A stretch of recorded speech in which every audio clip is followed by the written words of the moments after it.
이제 제대로 이제 기관형 서비스를 준비하는 상황인 거지. 그럼 어느 정도로 오진 거예요 이게? 이게 진짜 마일스톤 상으로도 굉장히 큰 거고 뭐 규제적으로도 되게 큰 거고 사실 리플이 한 단계 아예 업그레이드가 되는 상황이에요. 구독자분들이 가장 궁금해하는 거, 가격적으로도 움직임이 있을까요? 안녕하십니까 대표님. 오늘 또 컨디션 어떠신가요? 이제 금요일 오니까 네. 이제 뭐 완전 연소 됐지 뭐. 많이 피곤해 보이십니다. 피곤합니다. 네. 하지만 그럼에도 불구하고 오디스의 구독자분들에게 리플에 대한 또 인사이트를 주시기 위해 저를 또 부르셨다고요? 그렇죠. 얼마 전에 이제 리플 ETF 얘기를 좀 했는데 그 말고 이제 실질적으로 요즘 리플에서 진짜 공들이고 있는 게 있어요. 근데 그게 단순히 이제 외부에만 기대는 게 아니라 리플이 원래부터 하려던 게 이제 뭐 송금, 결제, 뭐 랜딩 뭐 이런 거 등등 금융 서비스를 많이 하는 거에 이제 핵심으로 쓰이려고 했었는데 그거를 할 수 있는 법인인 에버노스라는 법인을 설립해가지고 이제 제대로 이제 기관형 서비스를 준비하는 상황인 거지. 그럼 어느 정도로 오진 거예요 이게? 이게 진짜 마일스톤 상으로도 굉장히 큰 거고 뭐 규제적으로도 되게 큰 거고 유동성 측면으로도 삼박자가 이제 다 맞아떨리면 되게 큰 건데 일단 첫 번째로 리플이 그렇게 막 우리 국제 송금 하겠다 뭐 하겠다 했는데 그거 언제 그 개인들한테 다 받아가지고 대출해 줄 수도 없는 거고 그때그때 해줄 수가 없잖아. 문제가 뭐였었냐면 지금까지 SEC에서 계속 규제받고 하면서 리플 재단이 자체적으로 그거 보유를 해가지고 그런 서비스를 하는 거가 규제상 문제가 있다 라고 하면서 계속 그 허들이 됐었어. 그래서 못하고 있었는데 그래서 리플이 이번에 SEC 소송 이런 걸 지나고 나서 법인을 하나 따로 만든 게 이제 에버노스인 거야. 그래서 거기에 시작은 한 천몇백억 원 정도 규모로 해가지고 시작하지만 한 1조 몇천억 정도 규모까지 거기에 XRP 리플 코인을 전략적으로 비축을 시키겠다라는 이제 선포를 한 거지. 자, 그러면 그 XRP를 그 시장가로 긁어요? 그런 것들이 좀 명확하게 있나요? 아직 그런 얘기는 안 나왔는데 이제 거기에 이제 모으겠다라고 해서 지금 자금 조달을 하고 있는 상황인데 시작부터 되게 세게 들어가는 게 일본의 이제 그 금융의 큰 손 이제 SBI 홀딩스라는 곳 알지? 거기에서 이미 그 2억 달러를 넣겠다라고 얘기해서 그것만 해도 2억 달러면 거의 2천억 정도 되는 거, 3천억? 거의 3천억 가는 돈을 이미 먼저 넣겠다고 해버린 거야. 근데 왜 넣는 거예요 리플에다가? 지금 리플은 그냥 코인으로서 투기성 코인이 아니라 이제 기업들이 뭐 결제에도 쓰고 송금에도 쓰고 뭐 대출에도 쓰고 하려고 하는 상황인데 기업들이 쓰면은 당연히 어마어마한 큰 모치의 자금들이 오가야 될 거잖아. 근데 그거를 개인들한테 그것도 모아가지고 할 수도 없고 재단이 직접 할 수도 없던 상황에서 큰 유동성을 그때그때 지원할 수 있는 정도의 몇 조 원 단위의 그 리플로 구성된 작은 풀을 확보를 해놓는 상황인 거지.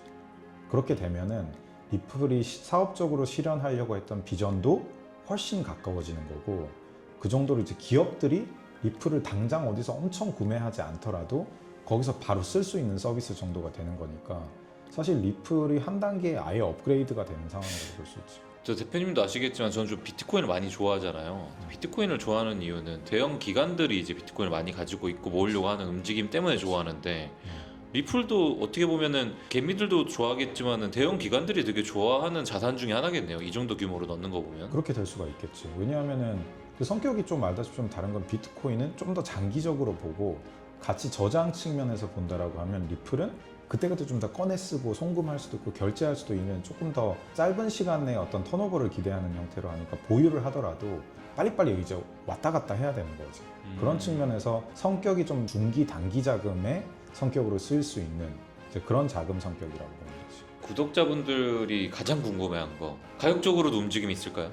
있을 수 있겠지. 내가 아까 얘기했던 것처럼 사업적으로도 규제적으로도 다 돌파점이 있다라고 얘기했던 게 뭐 그 규제적으로는 SEC에서 이제 해서 못했던 거를 이제 3자를 통해서 이제 해결을 해 나가는 길이 생긴 거고 사업적으로는 리플이 지금 그토록 얘기하던 기관형 서비스를 지원할 수 있는 유동성 풀이 생긴 거고 근데 이게 당연히 그 정도의 자금이 생기고 그게 돌아가기 시작하면은 어떻게 되겠어? 그 유동성 풀은 더 크게 필요하겠지. 생각해봐. 기업 자금이 오고 가고 국제 송금이 쓰는 거에서 개인들이 보기에 1조 몇천억이 커 보이겠지만 실제로 기업 자금이 오가는 데에서는 정말 작은 돈이기 때문에 그게 그 자금으로 돌아가는 모습이 보여지면 중장기적으로는 더 많은 풀에 대한 수요가 필요해지겠지. 지금처럼 언젠가 되겠지 가격이 올라라 하는 시기를 지나서 이제 필요하니까 이제 그걸 이제 모집하려는 조달 노력들이 생길 수 있는 거죠. 그러니까 리플이 최근에 700원, 800원에서 4,000원까지 급등이 나왔잖아요. 뭐 그렇게 올라가는 급등의 트리거는 아니겠지만 그래도 그 급등의 트리거를 조금 줄 수 있는 호재 정도 되겠네요. 그렇지. 급등을 줄 수 있는 트리거의 소재로는 굉장히 좋은 거라고 생각을 하고, 근데 다만 리플의 상승에서 좀 봐야 되는 거는 아무래도 오래된 코인이니까 홀드하는 사람들도 많고 있다 보니까 중간중간 계속 어떤 고래들의 차익 실현이나 대규모 이제 매도 이런 세가 중간중간 있기 때문에 리플은 올라가더라도 어느 순간 쫙 올라가는 그림이 아니라 이렇게 좀 계단형으로 그런 방향성은 충분히 나올 수 있는 그 신호탄이 될 수가 있겠죠. 리플이 되게 놀라운 게 400원에서 700원 왔다 갔다 하다가 갑자기 1200원 올라갔다가 2000원 올라갔다가 4,000원, 5,000원쯤 가고 이제 3,000원 언더에 4,000원 언더 왔다 갔다 한단 말이죠. 그래서 보통 잡코 같은 경우에는 700원, 400원을 회귀할 텐데 회귀의 모습은 보이지 않고 있어요.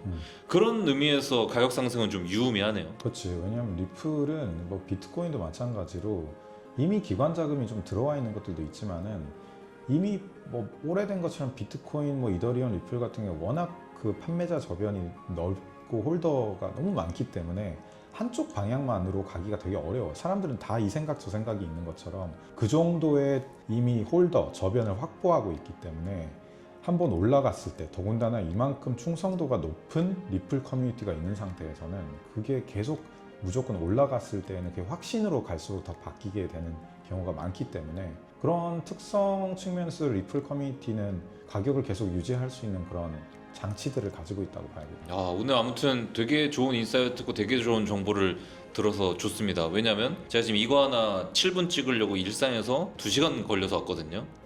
뭐 끝나고 마시는 거라도 네. 또 마지막으로 또 뭐 하시고 싶을 말씀이 있으면 정리 좀 해주세요.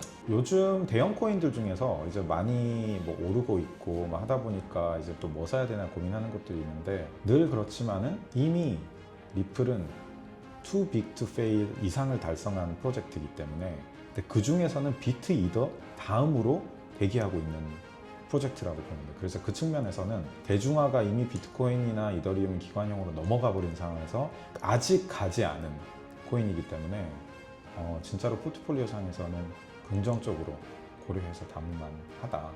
그리고 가지고 있는 분들은 이제 좀 힘든 마음을 좀 덜어내고 기대를 해보셔도 좋을 것 같다.